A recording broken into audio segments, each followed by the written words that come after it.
मुझको मेरे मोहन आज मेरे ज़मीं पर नहीं है कदम। कुछ कदम चलने के बाद ये केशी घाट के उधर, वो उस समय बहुत मतलब अंधेरा सा था, कोई लोग भी नहीं थे।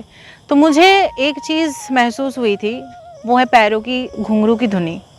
भगवान का नाम ही सब कुछ है, इसके अलावा ज़िंदगी में, इंसान में, मनुष्य में कोई और चीज़ रहेगी नहीं। ना पैसा रहेगा, ना दौलत रहेगी, ना शोहरत रहेगी। मुझे ऐसी जगह पे रहना चाहिए जिस पे मेरे को शर्म ना आए तिलक लगाने से, मुझे शर्म ना आए गोपी ड्रेस पहनने से।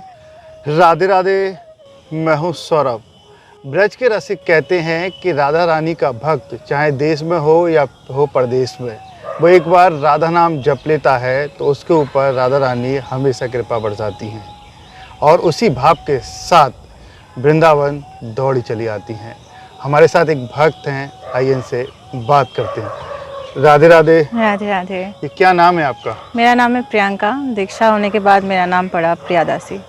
प्रियादासी जी, आप कहाँ की रहने वाली हैं और पढ़ाई की बात करें तो कितनी आपने शिक्षा ग्रहण की है? जी बिल्कुल। मैं बेसिकली वेस्ट बंगाल से हूँ, मेरी फैमिली वही रहती है। मैंने अपनी स्कूलिंग वहीं पे कंप्लीट करी। फिर कोलकाता से मैंने अपना ग्रेजुएशन मास कॉम में कंप्लीट करा। फिर वहाँ से मुझे जॉब मिली ABP में एज एन जूनियर एडिटर, और ग्राउंड लेवल से मैंने स्टार्ट करा था। फिर वहाँ से भी मुझे सेटिस्फेक्शन नहीं मिली, मतलब ऐसा होता है ना कि मेंटल सेटिस्फेक्शन नहीं है। तो फिर मैंने वो कंपनी भी छोड़ दी। छोड़ने के बाद मैंने दूसरे MNC कंपनीज़ में भी काम किया, मतलब 3-4 कंपनी में मैंने नोएडा, गुड़गांव समेत काम किया है। लेकिन कहीं पे भी मेंटल सेटिस्फेक्शन नहीं मिल रही थी। मैंने बहुत लोगों के साथ उठना बैठना हुआ है, चाहे मतलब ऊँचे लेवल पे हो, चाहे ग्राउंड लेवल पे हो। बट मेरा टर्निंग पॉइंट भक्ति में ऐसे आया, मेरा ऑपरेशन हुआ 2020 में। मतलब उस समय ऐसा हालत हो गया था, मतलब लीव एंड डाई वाला, कि मतलब मर ही जाऊँगी।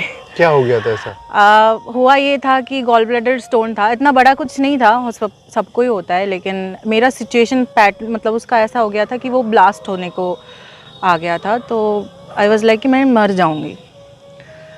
मैं अपना एक एक्सपीरियंस शेयर करना चाहूँगी कि ऐसा हुआ था जब I was in operation theatre.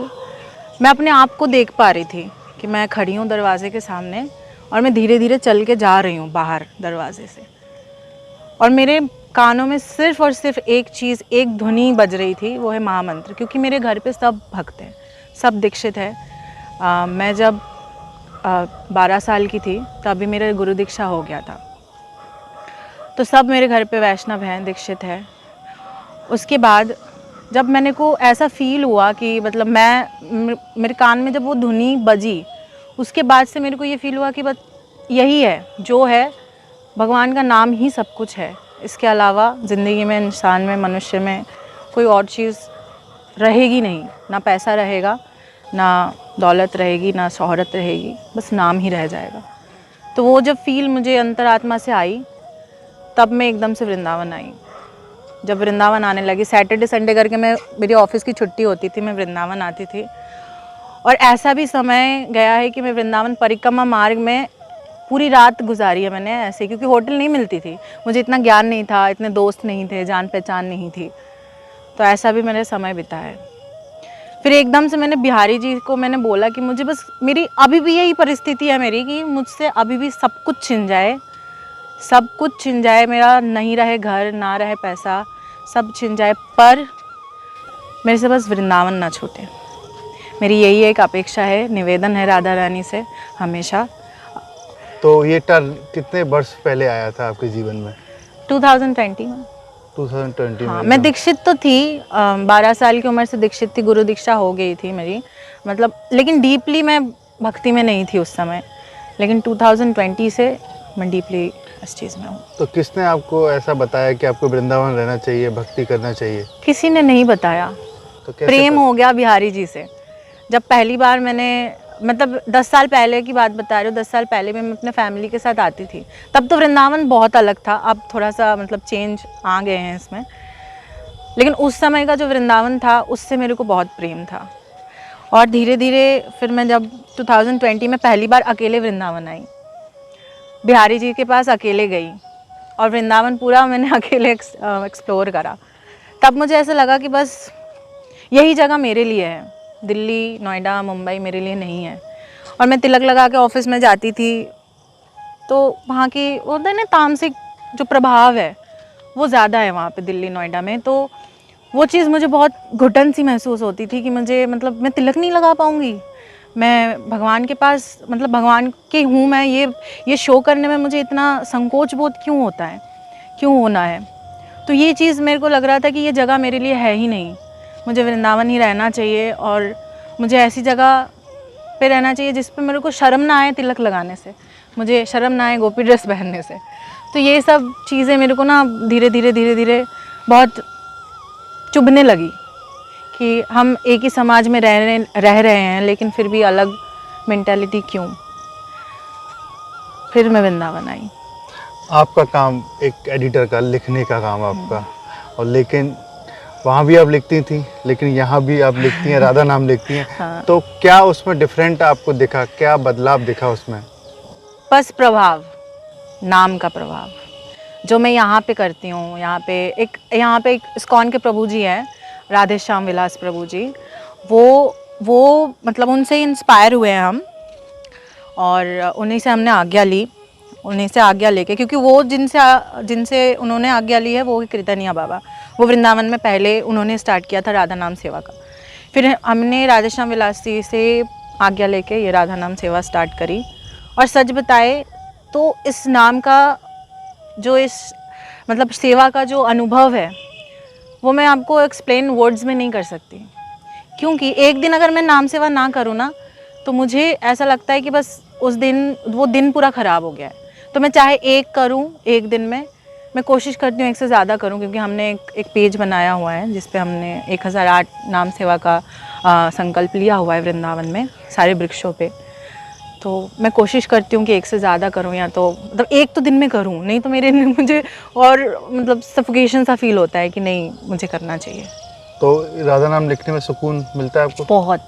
मैं तो सबको इंस्पायर करती हूँ कि आप सब भी आए वृंदावन और ये सेवा करें, क्योंकि नाम ऐसा शास्त्रों में है कि श्री राधा जो नाम है वो स्वयं राधा रानी है।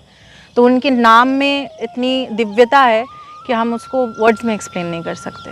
आप जब एबीपी नेटवर्क में काम करती थी तो किस तरीके की स्टोरी आप लिखती थी? ज़्यादातर क्राइम सीन्स में मेरा एडिटिंग का काम था, वहाँ पे ग्रामेटिकल एरर्स वगैरह हमें चेक करना पड़ता था। तो वहाँ पे हमारा 10 बंदों का एक टीम था, वहाँ पे हमने काम किया। तो क्राइम की दुनिया और ये धार्मिक, तो कैसे आप इसमें मिक्सअप कर पा रही हैं, कैसे आप मिल पा रही हैं इसमें? बस मैं वही बोली ना कि वो दुनिया में कैसे मैं गई मुझे नहीं पता। शायद ऐसा बोलते हैं ना कि कुछ पिछले जन्म का पाप होता है जिसकी वजह से मनुष्य मांसाहारी बन जाता है, जिसकी वजह से मनुष्य को वृंदावन नहीं मिलता, भक्ति नहीं मिलती। तो मैं भी यही फील करती हूँ शायद इस वजह से मेरे पूर्व जन्म के कोई पाप थे जिसकी वजह से मैं वहाँ पे जन्म ली और ऐसे मतलब समाज में रही। लेकिन अभी जो हूँ, अभी जिस चीज़ को मैं फॉलो कर रही हूँ, देखो मैं बहुत ही अधम हूँ, मैं ऐसा मानती हूँ कि मुझे कोई ज्ञान नहीं है, मुझे कुछ पता नहीं है। मैं वृंदावन से हर एक, अगर कोई रिक्शा वाला भी मुझे मिलता है तो भी मैं उनसे कुछ सीखने की कोशिश करती हूँ। नॉनवेज खाती थी आप पहले? नहीं नहीं नहीं, कभी नहीं? नहीं नहीं, मेरे घर वाले मांसाहारी हैं। मांसाहारी हैं, लेकिन आपने कभी नहीं खाया? नहीं, उन्होंने ट्राई किया। जब मेरा ऑपरेशन हुआ था ना तो डॉक्टर ने ये रिकमेंड किया था कि आप चिकन स्टू वगैरह दो। तो मम्मी को मैंने बोला कि नहीं, क्योंकि अगर ये इससे मुझे प्रोटीन मिलेगी तो फिर और जो इतने संत है और जो लोग हैं वृंदावन, तब तक तो मैं वृंदावन से बहुत क्लोज हो गई थी, तो मैंने तब बताया कि ये लोग फिर कैसे सरवाइव कर रहे हैं। तो ऐसा कुछ नहीं है। फिर मैंने शास्त्रों का थोड़ा बहुत करना स्टार्ट करा, पढ़ना स्टार्ट करा। तो ऐसे करके धीरे धीरे और भी मुझे मतलब दोस्तों से मिली, ज्ञान हुआ, राधा नाम का और मुझे जानने को मिला। तो ऐसे ये चीज़ शुरुआत हुई। तो आप कैसा फील कर रही हैं वृंदावन में रहकर? आप वृंदावन में रहकर फील, मैं ये वर्ड्स में मैं बोल ही नहीं सकती ये क्या फीलिंग है मेरे लिए। मैं कभी वर्ड्स में बयां ही नहीं कर सकती, क्योंकि अगर मैं एक दिन के लिए भी कभी दिल्ली जाऊं, मुझे कभी काम के लिए अगर दिल्ली भी जाना पड़े, तो मैं ये भूमि पकड़ के रोती हूँ। ये बोलती हूँ कि अभी मेरी मृत्यु, ऐसा होता है ना कि मृत्यु कब आया हमें पता नहीं है, सांस का कोई विश्वास नहीं है। तो मैं बस यही राधा रानी को बोलती हूँ कि मेरी अगर मृत्यु हो तो वृंदावन में हो। तो अब आपने जॉब तो छोड़ दी है, हाँ। तो अब कैसे आपका खर्चा या चल पा रहा है? सच बताऊँ तो फैमिली अगेंस्ट है कि मैं अकेली रहती हूँ यहाँ पे, लेकिन फिर भी पापा बहुत सपोर्ट करते हैं। पापा कुछ मतलब भेज देते हैं लक्ष्मी, जिसकी वजह से चलता है। और सच बताएं तो राधा रानी इतना कृपामयी है कि मेरे पीएफ के पैसे थे वो उससे मेरा चल जाता था, चल गए थे। मतलब 2 साल से मैं वृंदावन में हूँ, तो पीएफ के पैसे भी उससे भी चला। फिर मैंने अक्षय पात्र में काम करा 2 महीने। फिर मुझे ऐसा लगा कि मतलब जॉब मेरे लिए शायद नहीं है, क्योंकि ऐसा होता है मैं कभी भी रात को निकल जाती हूँ परिक्रमा पे, कभी भी सुबह निकल जाती हूँ। तो मुझे ऐसा लगता है कि शेड्यूल अगर कोई किसी चीज़ में मुझे फिक्स बिठा दिया जाए तो मैं शायद नहीं कर पाऊँ, मुझे ऐसा फील होता है। लेकिन ऐसा नहीं है, बहुत लोगों को बहुत मतलब मुझसे जो ज्ञानी है उन लोगों को भी मैंने देखा है जॉब करते हुए भी अपने धार्मिक और बैलेंस करना, मतलब भौतिक लाइफ और जो अपना धार्मिक लाइफ है उसको बैलेंस करना। लेकिन कहीं ना कहीं मैं नहीं कर पाती थी, तो इसीलिए मैंने जॉब छोड़ा। फिर वृंदावन में आप रहती हैं, भ्रमण भी करती हैं, परिक्रमा जाती हैं, ऐसा कोई अनुभव हुआ हो आपके साथ कि आपको दिखा हो कि साक्षात कोई चमत्कार हुआ हो, कि आप जो कोई साझा करना चाहती हो कोई किस्सा? हाँ बिल्कुल, एक बार हुआ था। मेरे घर पे मेरे लड्डू गोपाल है, मैं कभी उनको लेके नहीं निकलती, ऐसा मना है कि लेके डोलना नहीं चाहिए, तो जो भी है। तो उनको मैं बोल के जाती हूँ जब भी बाहर जाती हूँ ना। एक बार 4:30 बजे का एक्सपीरियंस बता रही हूँ, सुबह के कार्तिक मास में 4:30 बजे मैं निकली। तब तो अंधेरा होता है ना उस समय। तो मैंने उनको बोल के निकली कि मैं जा रही हूँ तो मेरे साथ चलना। तो मैं ऐसा बोल के जब निकली और कुछ कदम चलने के बाद ये केशी घाट के उधर, वो उस समय बहुत मतलब अंधेरा सा था, कोई लोग भी नहीं थे। तो मुझे एक चीज़ महसूस हुई थी, वो है पैरों की घुंघरू की धुनी। मैंने पीछे मुड़ के भी बहुत बार चेक किया, मैंने 2-3 बार ये महसूस हुआ था। ये एक है एक्सपीरियंस। और एक बहुत ही अद्भुत एक्सपीरियंस जो पहले दिन मैंने एक्सपीरियंस करा, वो भी मैं शेयर करना चाहूँगी।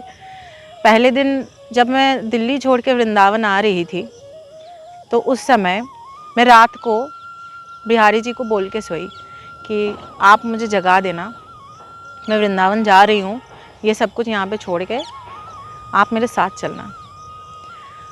तो रात को मैंने अलार्म लगा के सोई 3:30 बजे का, लेकिन अलार्म बजने से पहले मेरी नींद खुल गई लगभग 2:30-3 बजे के करीब। और मैं देख रही हूँ, मतलब मेरी जब आंखें खुली तो मैं देख रही हूँ कि मेरे पर्दे के पास कोई बालक सा, छोटा सा बालक खड़ा हुआ है। मतलब लाइक ज़्यादा हाइट नहीं होगी उनकी, छोटी सी हाइट है, वो खड़ा हुआ है। तो मैं थोड़ा सा डरी पहले ये क्या देख लिया, क्योंकि पहले कभी एक्सपीरियंस ऐसा हुआ नहीं था। तो फिर एकदम से जब मैंने आँख खोल के देखा और एकदम से वो मतलब कुछ सेकंड की बात है वो गायब हो गया। तो मुझे मतलब अलार्म बजने से पहले ही मैं जग गई थी। तो उस समय ये एक मेरे लिए मतलब शायद ग्रीन सिग्नल था कि शायद वो बिहारी जी है, क्योंकि अभी वो युग नहीं है, ये कलयुग है। अभी वो नहीं है कि सामने प्रकट हो जाएंगे भगवान मनुष्य के रूप में ही, नर रूपी नारायण बोलते हैं ना, मनुष्य के रूप में ही हमारे सामने आते हैं और ऐसे ही एक्सपीरियंस देते हैं। और एक बात बताऊंगी कि जब मैं बहुत छोटी थी ना, जब मतलब मेरा गुरु दीक्षा नहीं हुआ था, जब मैं क्लास 3 या 4 में पढ़ती थी, तो मैं शिव भक्त थी, क्योंकि मेरे पापा शिव भक्त हैं। तो उनको देखती थी सोमवार के व्रत करना, तो मैं भी करती थी, उनकी देखा देखी मैं भी व्रत करती। इस पे पत्थर के पात्र में भोजन करते थे, तो मैं भी वही देखा देखी वही करती थी।